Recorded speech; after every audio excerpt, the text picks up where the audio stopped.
On this planet, you have many governments. So if you're dealing with one government, that's one cosmos. When you're dealing with one nation, the nation of Israel, that's another cosmos, an arrangement of things. Whether they're in order or not, you have puzzles that's out of order. You separate the parts from one puzzle to the other puzzle, and then you have a cosmos. Then you put the pieces together. So Israel was scattered. You have Israelites that say that they're not Israelites, but they're still Israelites. You can tell your mother, look, you ain't my mother, but DNA proves otherwise. Mm-hmm. Just because you say you're not an Israelite doesn't mean that you're not an Israelite. And eventually, all Israel's going to come into this thing. Go ahead. The inhabitants of the earth, men. That's oikomeni, so they went off on that. The human family. It's not talking about the human family because, like I said, you go to the first couple of definitions, it gives you the answer. Go ahead. The ungodly multitude. Well, that could be true because you have the wicked, which is the so-called white man. Mm-hmm. That's a cosmos. Go ahead. The whole mass of men alienated. They just went off. Go ahead. The whole mass of men alienated from God and therefore hostile to the cause of Christ. World affairs, the aggregate of things earthly, the whole circle of earthly goods, endowment, riches, advantages, pleasures, etc., which, although hollow and frail and fleeting, stir desire, seduce from God, and are and are obstacles to the cause of Christ. Any aggregate or general collection of particulars of any sort. Now when they said that, read that again. They were correct that time. Any aggregate or general collection of particulars of any sort. Of particulars of any sort, meaning particulars brought together into one body. Of the same kind. That's it on that? There's one more. It says the Gentiles as contrast to the Jews. Well, now let's go to the next one, which is read the 19th and the 20th verse again. Okay, this is the Pharisees therefore said among themselves, perceive ye how ye prevail nothing? Behold, the world is gone after him. Those are talking about Israelites, whether they know that they're Israelites or don't know that they're Israelites. They saw that miracle and they followed the Lord. Go ahead. And there were certain Greeks among them that came up to worship at the feast. Now they had a feast, and they said there were certain Greeks among them that worshiped at the feast. Now you read that without understanding, and you think it's a bunch of white people. So look up the word Greek. Yeah, the Greek word there for Greek is, Strong's G 1672, Hellene. Hellene. And it says a Greek, either by nationality, whether a native of the mainland or of the Greek islands or colonies. In a wider sense, the name embraces all nations, not Jews, that made the language, customs, and learning of the Greeks their own.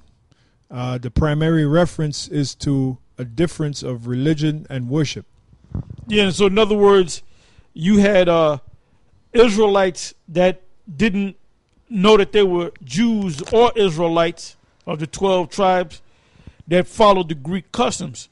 You had Hamites that followed the Greek customs and taught their children that they were Greek.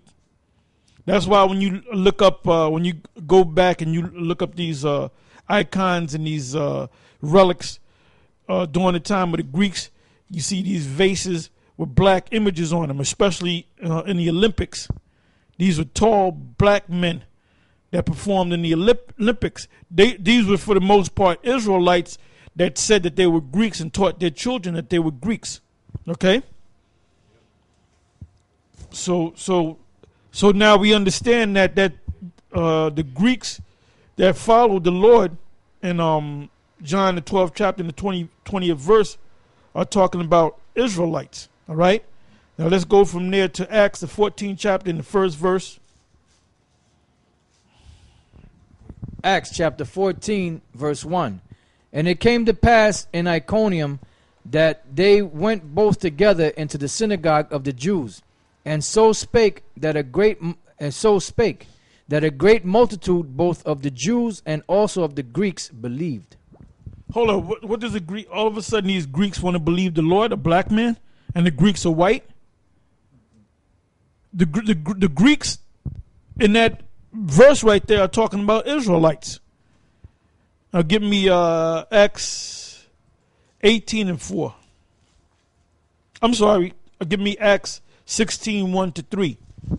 Acts chapter 16, verse 1. Then came he to Derbe and Lystra, and behold, a certain disciple was there named Timotheus, the son of a certain woman which was a Jewess and believed, but his father was a Greek, which was well reported of by the brethren that were at Lystra and Iconium. Yeah, this was the father of Timothy, whose mother was a Jewish Israelite, whose father was a Greek. Now, if you read that with no understanding, you're going to picture him being a white man. Okay, well, he was a tear. Well, why would Paul be teaching this guy? Because he wasn't a Greek, and his father wasn't a Greek. When we read the definition of the word Greek, it said anyone outside of the Jews that followed the customs and the language and the practices of Greeks, whether they're actual Greeks or not. All right? Go ahead. Verse 3. It says, him would Paul have to go forth with him, and took and circumcised him because of the Jews which were in those quarters, for they knew all that his father was a Greek. Yeah, which was an Israelite that kept Greek customs.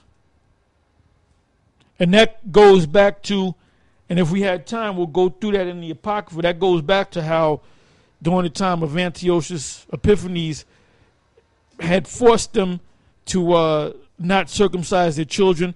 That's why Paul had Timothy get circumcised, because he wasn't circumcised. Why? Because his father wasn't circumcised.